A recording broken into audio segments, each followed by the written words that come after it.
Rangers have won their appeal against the HMRC, who said they owed hundreds of millions of pounds in unpaid tax. Today, the club's former owner says if the revenue hadn't pursued the case, the club would never have gone into financial meltdown. Was it really the taxman who brought down the Gers? Also tonight, a shock new development in the referendum. The Yes camp say things would be better after independence, while No campaigners say they would get worse. Tonight, it's energy. Will it cost you more or less if you vote yes? And unions claim 1 million public sector workers went on strike today as the government threatens to make it harder to take industrial action. It has not been easy being a Rangers fan in recent years, watching the club go broke, stripped of its trophies and relegated to the 3rd Division. Many people have been blamed for the club's demise. Today, furious fans say it is all the fault of the taxman for taking a case against the club for tax avoidance, as our sports correspondent Richard Wilson reports. And a quick warning, his report does contain some flash photography.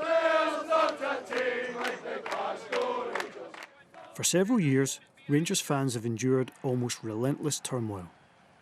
Now, the upper-tier tax tribunal has ruled in David Murray's favour in what's become known as the big tax case. Judge Lord Docherty dismissed the taxman's appeal on the most part, although he has referred some payments back to the original panel. But for the fans, the decision is too little, too late. The threat of a big tax bill was widely seen as the factor that made the club too toxic to sell, except to the now disgraced Craig White. A difficult day for Rangers, but we'll emerge a fitter and stronger club from this. That sale ultimately led to liquidation and the 3rd Division in 2012. Her Majesty's Revenue and Customs believed that the use of employee benefit trusts, or EBTs, to make payments to players and directors was a way of avoiding tax and were demanding to be repaid £46.2 million.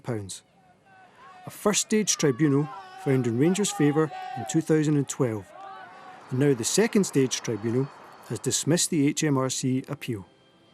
But the Murray Group, who at the time owned Rangers, always argued that these payments were not taxable as they were loans.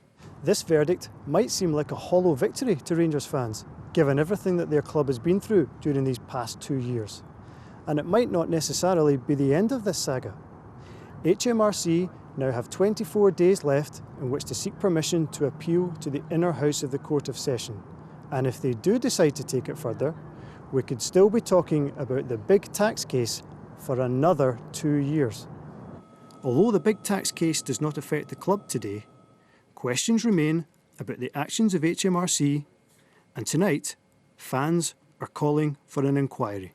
Richard Wilson reporting there. And joining me now from Westminster is Angela Haggerty, who edited Downfall, How Rangers FC Self-Destructed. And in the studio here in Glasgow is Craig Houston, a spokesman for the Rangers fan club Sons of Struth. Can you really blame it all on the taxman, Rangers' demise? I can't blame it entirely on the taxman. At the end of the day, thousands of businesses each week are getting investigated by the taxman, and not all of them are successful. I think how it was portrayed in the media helped go against Rangers and scared off investment and scared the banks, and that led to the demise, not the tax case. The tax case was won, so how could something that didn't cost the Rangers any money be entirely to blame for the downfall? All the media did was report the fact that they were being investigated for tax. They did, but some of them decided not to. You would have thought that the case had been done and interviews done, documentaries done even in this building, would suggest to you, if you watch them again, that it was a done deal and Rangers were owing £75 million, and the perception grew from there. No, nobody ever said that in any of the documentaries certainly made in this building. Most of the reporting simply said that there was an investigation going on. When the club's trying to raise money, when it's trying to borrow money, these are savvy financial investors you're talking about. They know the difference between a tax investigation and a lost case. Well, the media were wrong. And one of the biggest anti-Rangers documentaries, if you watch it, it was on for an hour. Half of that hour was talking about the tax case, and probably about 90% of that was talking as if it was a done deal and Rangers were going to lose £75 million, and very little going on the other side and what would happen if Rangers didn't lose a tax code case. It was all Rangers were going to lose £75 million and it'll put them under. Angela Haggerty, was it the media and the coverage of the tax investigation that did for Rangers? No, I don't think so. I think that that's a bit of a red herring, if I'm honest. I think that the fans are understandably angry, but I feel that their anger is being misdirected. It shouldn't be directed at HMRC. It shouldn't be directed at the media. It should be directed at Sir David Murray, who is the man that took the club to that position. I think it's also misrepresentative to say that Sir David Murray Rangers has won the tax case, that they have beaten HMRC. It's simply not true. During the first tier tribunal, Rangers themselves admitted culpability in 5 cases. We know that the appeal court decision has sent some cases back to the first tier tribunal. So we have certainly established partial guilt here. We know that before the EBT scheme, the tax avoidance scheme they were using before that, Rangers again admitted liability on tax issues with that as well. That was a lesser known wee tax case. So we know that Rangers does not have a good reputation on tax matters, and the idea that they have won this case is very, very misleading. They have not won the case. They are partially guilty. HMRC will continue to fight it. And it's worth also noting that when Rangers went out of business, they owed £21 million to HMRC, and that was out with the big tax case. Yeah, Craig Houston, I mean, Rangers had serious financial difficulties before this tax investigation started. We can't just brush them under the carpet. No, not at all. The debt at Ibrox was astronomical, and pressure was put on the bank to bring that down, and it did come down year on year. It was very manageable, and then we had a change of bank when it went from Bank of Scotland to Lloyds, and they decided they didn't want any. But from the bank's position, it looked to me like a decent business proposition that the club owed them circa £18 million, and it came down year on year.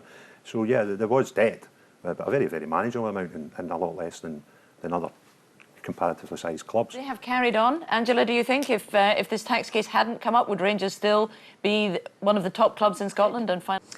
No, I think it's academic to speculate on the ifs, ands and buts at this stage. We know that when Rangers went out of business, as said, they did owe £21 million to HMRC. There will be a bill as a result of the big tax case that will never be paid, but there will be a bill. It may be less than HMRC were looking for, but it will still be substantial. And there were another 275 creditors waiting to be paid when Rangers went out of business. So Rangers were in a substantial amount of trouble. It was always going to be very difficult for anybody to turn that around, and I don't think that you can lay the liquidation of the club solely at the feet of HMRC in the big tax case. Okay. It was much bigger than that. Angela Haggerty, Craig Houston, thanks very much for coming in to talk to us. Now, yes, campaigners say Scottish independence would